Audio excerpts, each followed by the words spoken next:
and then Mike. Started talking there. Sorry about that. We're still getting used to all this, Malik. I was talking to Trayvon a second ago. What do you do when y'all don't get to the quarterback? Are there other ways to deal with pressuring them? And what's your thinking as soon as the ball gets released from the quarterback? The first thing we think when the ball get released is on retrace, trying to track the ball, make a play downfield. How about I'm sorry, Malik. How about affecting them when they are not when you can't quite get to them? You get your hand. I mean, what are you doing then? Hands up or screaming? I mean, you tell me. No, we're not gonna scream as loud, and so that screaming not gonna work. We try to just do our best job of getting our hand up, try to mirror the throwing hand, get a better ball. Malik, this is Mike Griffith. You were one of the guys that had a decision to make that could have gone pro along with Richard and Monty, and you guys came back to win a title. How would you describe the feeling of the Alabama loss? I know you guys have put it behind you, but is it still somewhere in the back of your mind? Is it kind of one of those score to settle things, or how do you use that as a player's motivation, I guess? Best way to handle that, I feel like the best way to handle that is just to move on, work on what you can do to get better, and just prepare for the future. Dasher, then Jake. Hey, Malik. I know we've asked you before about your friendship with Trayvon, but in what ways do you and him, try to feed off each other, and how does that make you a better player? Just try to help him out on things he could have did, and he tried to help me on things I could have did. Just try to help each other improve and get better rushes or set better edges or making the plays we're supposed to make. How much do y'all talk like during the game about stuff like that? Yeah, that's what we do during the game. We try to watch each other while we off the field, just to give each other an update on what we got and what we could have did. Thanks, man.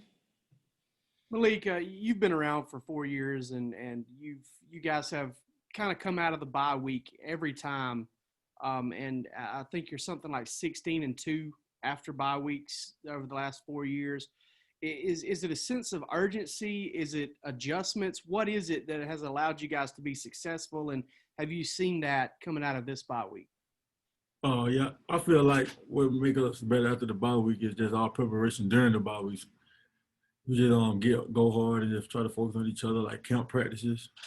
And I've definitely seen that this past week.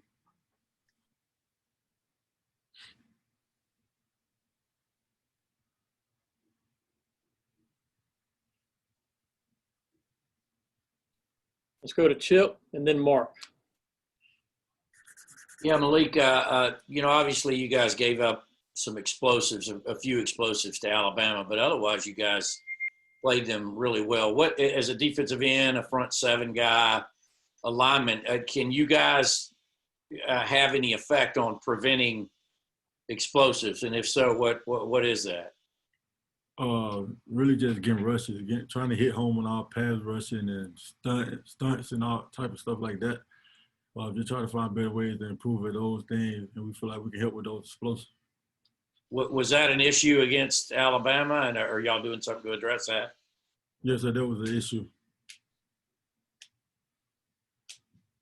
Malik, can you talk about getting prepared for Kentucky's offense? Obviously, they're pretty different from Alabama in terms of what you have to worry about with athletic quarterbacks and their run game. Can you repeat that? Yeah, to prepare for Kentucky after playing Alabama, the differences as a defense to get ready for this team with their athletic quarterbacks and their run game. Really just try to stop the run as we preach every game, every day, just try to stop the run. And with the quarterback, just try to keep a good contain on the rest of the upfield show to try to keep them in the box. Go to Seth and then Brandon. Malik, if you had to describe Azeez Ojulari as a person, not as a player, but just as a person, what would you say? Azeez, he's just quiet. He quiet, but he cool. He fun to be around. He's just quiet. He laid back, very chill. And he really just quiet. He a really quiet guy. He don't really say too much. Hey, Malik. So I remember a couple of years ago when you had kind of your breakout game against Georgia Tech. I remember a conversation that we had, and you said how you kind of dedicated that game to people around you, maybe people, family, or friends who have like passed away and stuff like that.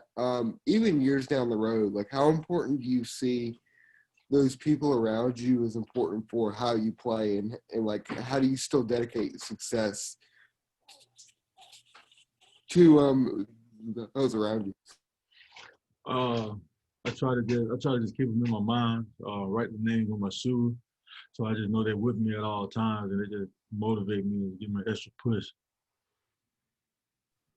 Let's go to Connor and then Lance. Hey, Malik, sort of similar to Jake Rowe's question, what is it in past bye weeks and even this year's that has set you guys up to have strong performances after the bye, not just that first week, but for the rest of the season? Really just trying to get a fresh start, focus on ourselves, and just try to see what we did wrong in the past games before the bye week, and try to really get better at those things and techniques. Luke, last year, I think Kirby said in a lot of press conferences, but something the defense could get better at was turnovers and getting after the quarterback. What's something you think this year that you guys have struggled with that you feel like you could do better that you did well last year? I feel like we can start to run better. We still haven't had that breakout game, but like nothing. I feel like we always can get better stopping the run and also getting pressure on the QB. Let's go to Palmer and then William. Hey, Malik, last season, y'all more than tripled the number of quarterback hurries you had in 2018. And statistically, you're on a track to do even better this year. What do you think the biggest difference for you all has been in terms of the ability to get to the quarterback over the course of your career? Really just communicating with each other on what's going on, what can we do with these times, and really just working on our rushes throughout practices and just trying to help each other. Hey, Malik, you talked about, focusing on stopping the run. Knowing that Kentucky has three guys who can make plays out of the backfield, Terry Wilson, and their two backs, how does that affect your preparation differently than, say, going up against Alabama and knowing it's going to be Najee Harris all day long? Really, they got a physical offensive line, so we really start up front with them. We just got to try to build good walls and help the backers out fill in the gaps and try to make our plays. Okay, Malik, thank you for your time. Have a good rest of your night. Thank you.